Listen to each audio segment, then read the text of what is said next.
It is a new era of Jim Crow in the state of Georgia and spreading across the country. Whenever I think of the title, The New Jim Crow, I obviously think of Michelle Alexander's phenomenal book. But unfortunately, the Republicans here in the state of Georgia have taken that to heart, and they are instituting new legislation. Have signed into law last night.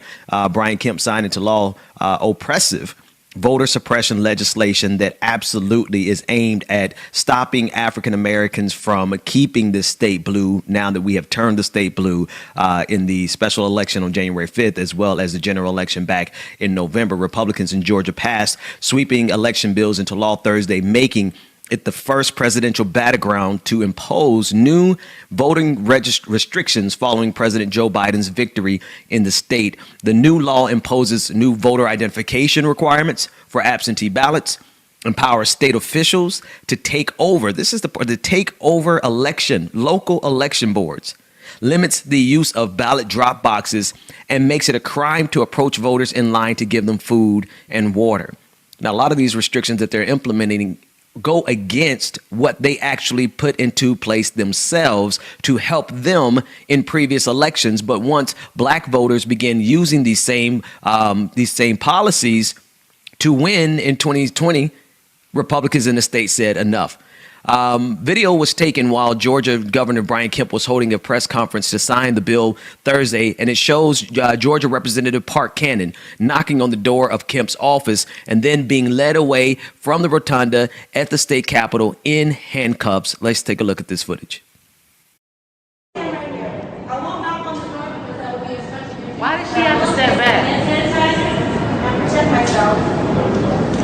The governor is signing a bill that affects all Georgians. Why is he doing it in private, and why is he trying to keep elected officials who are representing us out of the process? Exactly.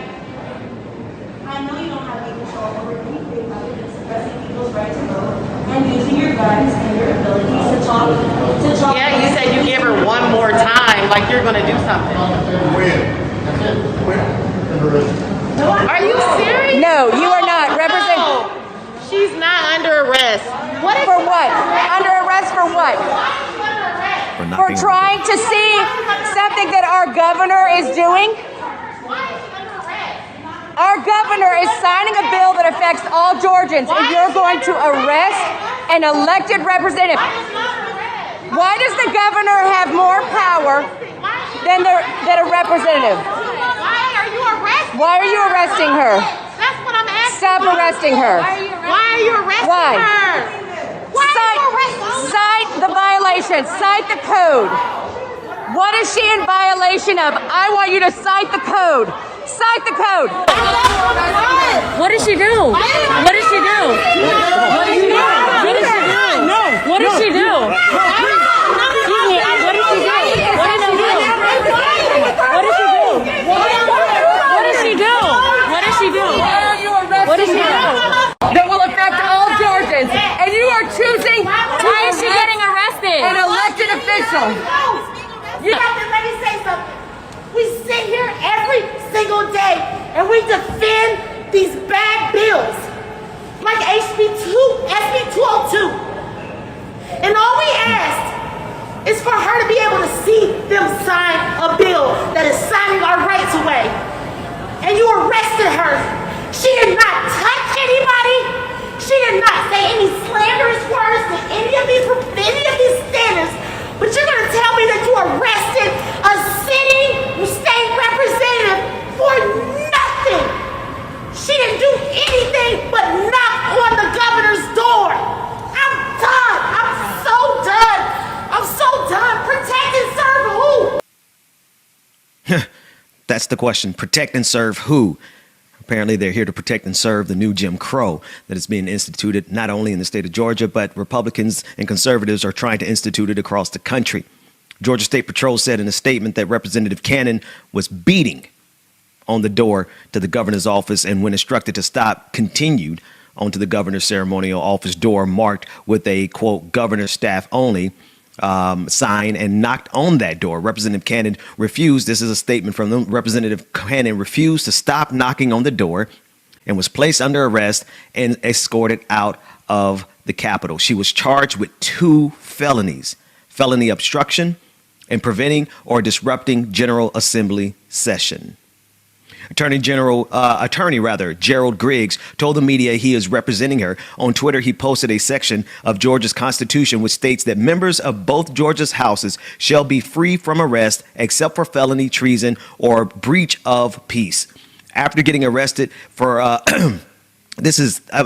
just want to pause at this part real quick because the underlying implications of the truth of what's happening in the state of Georgia could not be any more transparent. Because if the excuse is that this was for Governor Kemp's staff only, there's photographs going around where it was a signing ceremony with nothing but white men standing there signing this oppressive legislation. After getting her release from jail, Attorney Griggs spoke with the press alongside Senator Raphael Warnock, who is Cannon's reverend. Here's what the senator had to say. Today is a very sad day for the state of Georgia. Yes, it is. I am Park Cannon's pastor. I know her. She's a very intelligent woman and a very dignified and committed public servant. And what we have witnessed today is a desperate attempt to lock out and squeeze the people out of their own democracy. And in this effort, in this case, they're literally being locked down. The people are being locked down and locked out of their own democracy. Yep. But this effort to silence the voices of Georgians who stood up in a historic election in November and January will not stand. And so we stand with the people of Georgia. Thank you. The goal of voter suppression is to so demoralize the electorate that people don't even bother to try. But that will not happen. We are going to take this fight to give the people their voices back. We're not going to let them take us back. No. Not at all. And so we're grateful for those who are here in support of Representative Cannon. She is an outstanding public servant. We're praying for her. We're praying for her family. But we are praying also for Georgia and for the soul of our democracy. We are witnessing right now a kind of wrestling in the soul of Georgia. Will we go forward or will we go backwards? We will not allow a few politicians in their craven That's right. lust for power That's right. to take us back. The democracy doesn't belong to the politicians, it belongs to the people. That's right. The democracy belongs to the people. The issue at hand here is the fact that the halls of power are under control of Republicans in the state of Georgia, and they've been able to implement this policy, this legislation, this draconian legislation, with almost little to no structural way of stopping them. All the efforts to date have come from the people. The problem that we have right now is that we need the powerful to do their part, the politically powerful to do their part. And that includes on the federal level. It is going to require more than just abolishing the filibuster to pass the Senate version of H.R. 1. Because as soon as President Biden signs a new Voting Rights Act into law, it then is going to be contested and challenged in the courts. What we're dealing with here, folks, is the fact that if Joe Biden and the Democratic Party do not play hardball, Republicans have enough structural power to prevent us from being able to even implement a new Voting Rights Act. What do I mean? As soon as they implement it, it will be, as soon as Joe Biden signs a new voting rights into law, it will be challenged in the conservative judiciary that Donald Trump had 4 years to pack over and over and over again. I think over 2/3 of the federal judiciary has been packed with conservative apparatchiks. And so as soon as that legislation is signed into law, which it needs to be signed into law, it's going to be attacked and possibly struck down by conservatives on the bench, which means the Democrats have to play hardball. They are not only going to have to abolish the filibuster, they're also going to have to pack the courts. They're going to have to pack the courts, or else we are looking at a structural shift in this country that is going to last our lifetimes. This is not a time where Democrats can simply sit back and say, oh, we're going to let this work itself out and we're going to have more respect for the institutions than we do the people. Raphael Warnock is absolutely right. The democracy belongs to the people, not politicians, but politicians have their boots on our neck. And they have had it there for some time. And now we're at this culminating moment where Democrats have enough power. The question is, do they have enough will to actually do what is necessary to bring this country back into balance? Being in balance at this juncture means undoing the things that Republicans did over the last 4 years to tilt the balance of power towards the minority tyranny of conservatism. And so, yes, they absolutely are going to have to abolish the filibuster. They're absolutely going to have to sign a new Voting Rights Act, but they're also going to have to pack the courts in order to protect it from activist conservative judges who have now been packed into the judiciary, the federal judiciary, by Donald Trump. If we don't do both, it's not going to work. If we don't do both, we're looking at an all-out assault across the country that will be replicated by Republicans because they control state houses, state senates, and they control so many of the governor seats. And with the protection of the federal judiciary being packed by conservatives, they also have protection on the federal level. Joe Biden had a couple of things to say about this law. I want to take a listen in to his clip comparing Jim Crow to Jim Eagle. Take a listen in. To spend my time doing three things. One, trying to figure out how to pass the legislation passed by the House, number one. Number two, educating the American public. The Republican voters I know find this despicable. Republican voters. The folks outside this White House. I'm not talking about the elected officials. I'm talking about voters. And so I'm convinced that we'll be able to stop this because it is the most pernicious thing. This makes Jim Crow look like Jim Eagle. I mean, this is gigantic, what they're trying to do. And it cannot be sustained. And do everything in my power, along with my friends in the House and the Senate, to keep that from becoming the law. Oh, I get it now. He's saying a small crow compared to a big eagle. Okay. The point is that you're going to have to do more because Republican voters, while they'll look at this and say, yeah, that's bad, a bad piece of legislation, they won't lift a finger to overturn it. They won't. In fact, they will use it to maintain power. Republicans have been playing hardball in this country for decades. And Democrats are still trying to figure out if they're going to fight back the same way. I mean, that's the bottom line. The bottom line is whether or not Democrats are willing to get their knuckles bloodied. We're not talking about getting our hands dirty at this point.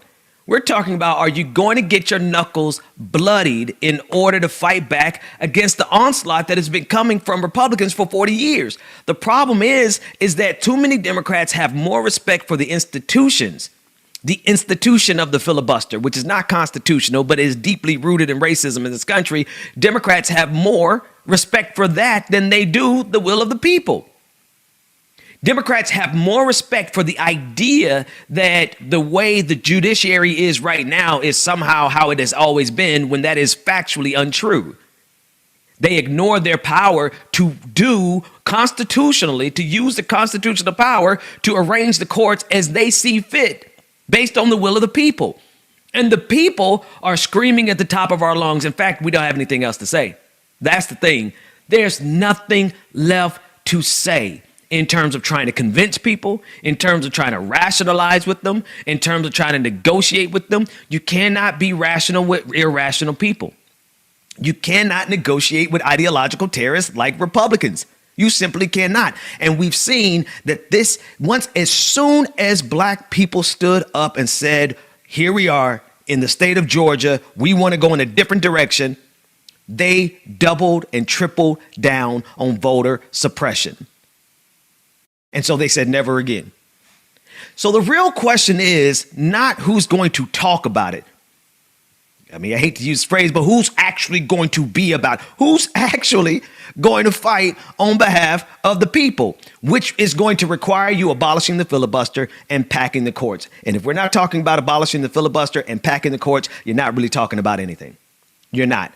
Because all it's going to do is give people, when they sign, if Joe Biden gets as far as signing a new voting rights into law, it's going to give people the sense of victory, only to have it snatched away throughout the federal judiciary. And if by chance it even gets to the Supreme Court, you know damn well that the conservative leaning of that court is going to crush a new Voting Rights Act, just like they crushed it in Shelby versus Holder. The reason we're here in the first place is because they gutted the original Voting Rights Act and took away the Department of Justice ability to screen key states, including the state of Georgia, who had a history. Let me just set this up again. The reason we are where we are right now today is because the Supreme Court in Shelby versus Holder gutted the Voting Rights Act, which required that any state that had a history of voter suppression must go to the Department of Justice in order to get any changes to their voting system approved by the Department of Justice. The Supreme Court, the United States Supreme Court, gutted that. I believe it was Section 5 of the original Voting Rights Act. They gutted that requirement, and now these states have done every single thing they could to crush, to overthrow through the tyranny of the minority, because what they realize is that America's changing. America is changing. It is not only becoming browner, blacker, it's becoming more progressive. And these conservative ideologues, they're dying out. They're passing down some of this bigotry and the hatred and vitriol to their children, for sure. You can see videos of it all over TikTok. But the point is, the demographic shift in this country necessitates that the Republican Party either gets over their bigotry and moves into the 21st century out of the dark ages, or their alternative was, let's just suppress the hell out of the vote. Even to the extent of specifically targeting people who vote on Sunday, religious people. I want to play a clip from U.S. Senator Cindy Hyde Smith. She's a Republican from Mississippi. And I want you to listen how she's turning this on its head now, where so many African-American churches around the country, they organize on Sundays and they have souls to the polls. Souls to the polls. I'll never forget, we used to organize that all the time, and you literally had thousands of black churchgoers leave church on Sunday morning and go directly to the polls. And it was a statement of not only their faith, but also their civic responsibility. Listen to this Republican senator from Mississippi turn it on its head and say the reason that we can't have voting on Sunday is because we have to have respect for God. Take a listen in. Very much for Thank that. you. Senator Schumer's question was, he was wondering why on Sundays Georgia would not participate in an electoral process of gathering signatures of registration and things on Sunday. And I would just like to respond to that. Georgia's a southern state just like Mississippi. I cannot speak for Georgia, but I can speak for Mississippi on why we would never do that on a Sunday or hold an election on a Sunday. You know, this is our currency. This is a dollar bill. This says the United States of America, in God we trust. Etched in stone in the U.S. Senate chamber is in God we trust. When you swore in all of these witnesses, the last thing you said to them in your instructions was, so help you God. In God's word in Exodus 20:18, it says, remember the Sabbath and keep it holy. So that is my response to Senator Schumer. Thank you, Madam. Let's trace her lineage in Mississippi, and I guarantee you there's somebody in her family who either participated in or watched or was at a church where they lynched black folks on a Sunday. Was that keeping it holy? Was it keeping it holy when you all took us from our homes, drug us to the public square, strung us up on a tree, by a tree, burned us, and you had your little white babies around there having a picnic around us on a Sunday. Was that keeping it holy? But now y'all want to keep it holy in order to suppress our vote. See, I ain't got time. Listen, there's not a person in this country who really want to talk to me about these evangelical Christianity as they use it as a bludgeoning tool for power, political power, and economic power. That's it. But they want to talk about keeping it holy. Is it keeping it holy when the United States of America, in God we trust, we got no problems dropping bombs on people on a Sunday? We've got no problems exploiting people for their wealth on Sunday. There's literally nothing. Matter of fact, Sunday's not even Sabbath, but I digress. There's nothing that white evangelicals are not willing to do on a Sunday except let you vote, and they think that's keeping it holy. Blood-drenched, hypocritical. This is where we are. And there's literally nothing else to say. Nothing. Nothing left to say. If we are not going to institute structural changes right now while Democrats have the power, then we can forget about this for the rest of our lives, because Republicans have had no problem instituting structural change throughout the last 40 years in ways that they now have a stranglehold on this country despite being in the minority. We are literally being led by a minority of voices that are rooted in nothing but ignorance, bigotry, hatred, and most of all, greed. Because at the end of the day, they don't give a damn about anything else they just said. What they care about is making sure that they can maintain political power so that they can help expand their economic power. That's it. That is the totality of what we're dealing with in this country.